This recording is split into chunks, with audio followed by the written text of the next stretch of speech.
So DMZ was revealed along what will be the launch version of Warzone 2 from streamers who were playing the game early at Infinity Ward yesterday. However, to many, DMZ may not have been exactly what they had hoped for when they watched the footage. Today I want to run down how DMZ wasn't quite what we may have expected, and whether or not this was a simple sample set that went awry and gave us an improper look at the mode, or if it's something that truly may not be what we expected it to be.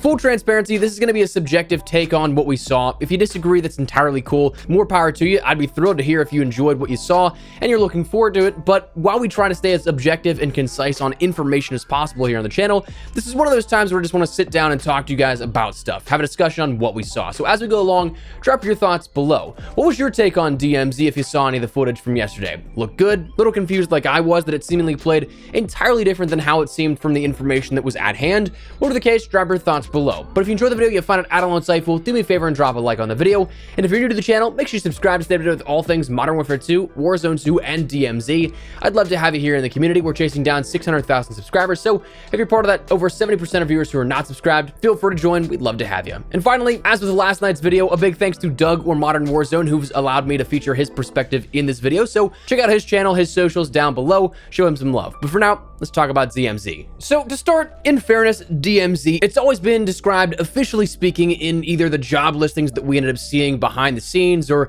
just some of the brief details and information we got from COD Next and some of the blog posts. It's always been described as a sandbox open world mode, which still is true and it seems to be the case. But what we saw, the comparisons that had been made from the very first leaks, that had been to Tarkov, which honestly, the mechanics that are present are kind of like Tarkov. They have that sort of basic building blocks here to it, but the gameplay showcased yesterday left a lot of people wanting a bit more.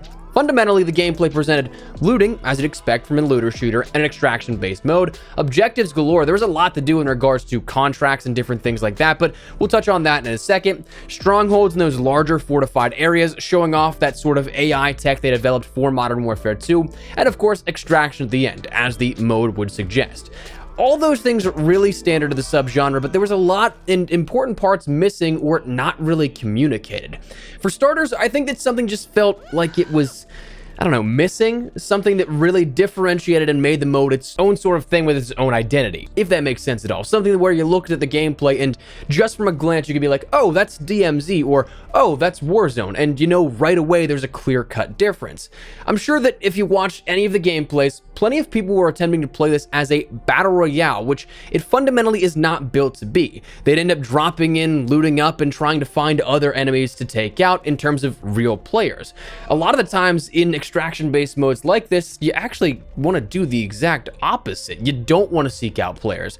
The mode is inherently different than the loot up and get in the fight loop as the battle royale genre. And yes, I know there's absolutely players that go straight up for the PvP element of it, but if you're dropping in and looting up here, it's definitely something you kind of want to avoid the player so you can maximize your yield and then come out with the most possible, which whether that was a lack of an explainer ahead of time to the content creators and streamers that were playing it or just an unwillingness to follow the design choice, it's just what we ended up seeing in that gameplay communicated as such. But for better or for worse, this essentially made it a Plunder 2.0, but with less players and more AI. Now, if you play for the objectives, it gives you that much more to do, but as we'll come back to in a second, there's that whole payoff debacle. So I guess in a sense, what we saw was technically still true to what was conveyed in the past. It just didn't really seem to hit the mark. One of the big things about DMZ, though, that was stressed initially was the discussion on economy, which it just didn't seem to have the entire way through within this early playthrough and the reveal that we saw yesterday. Tom Henderson, Insider, reported that it seemed as if there was no system enabled, but that it could come at launch. I mean, he did have a point. Items around the map had dollar values present, perhaps hinting that it could be something coming for a full launch, that what we saw yesterday was missing in the air quote day one update for DMZ and Warzone 2, though with the lack of some of the stuff that we saw with the main Modern Warfare 2 content still seemingly air quote day one update things that we've yet to see and will be implemented within season 1, I'm not really holding my breath. You could buy and sell things that you found around the world for cash, but if you were doing that, the big thing would be, well, what was the payoff? Because you had things like you could buy armor satchels, increasing the plates, definitely valuable to the in-game gameplay loop at the time. You could buy kill streaks if you wanted, you could buy other stuff like that, but really I think the biggest thing would be the sort of end game payoff? Why are you jumping in the first place to complete these objectives, to get as much cash as possible? For what it is right now, it's the mode that they functionally said that it would be, a sandbox mode. But when you're thinking about replayability, when you're thinking about Call of Duty, and especially how much they've tried to stress player retention in the last couple of years, beyond just jumping in and checking it out, what incentivizes you to actually play further? Because when we get to that end game, you just extract and then you get XP. One of the big things in a core concept of extraction-based modes is the ability to have worth with what you bring in and take out. Albeit there is some risk here with the gameplay loop that we saw with DMZ with weaponry. You drop in initially with a weapon that is insured, but if you die, that weapon can't be used for a little bit of time. Like a cooldown in a sense before you can drop in with that same weapon again. So let's just say it's like a day or two for theory, because the counter that we saw in DMZ beforehand wasn't accurate from that event. Then you have things that if you die and you lose that insured weapon and you have to be on that cooldown, you end up going in with a contraband weapon, which will be lost forever if you die with that on your person and you get to that point. So sure, there is some risk, some reward, but at the same time, not a whole ton. If you're guaranteed some weapons, the only other worthwhile grind would be like loot and economy, right? But with a lack of an in-depth economy system, when extracted, all you got was XP, which we're level capped, by the way, each season at that max prestige. So after a point, what's the reasoning for continuing grinding DMZ? There's no inventory building, no massively in-depth quests. It's just, again, comes back to that feeling of something missing.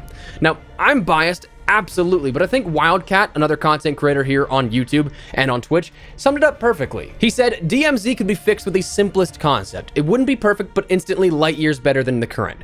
Let your money carry over into a marketplace and let you buy exclusive DMZ only camos that are crazy expensive and absolute fire.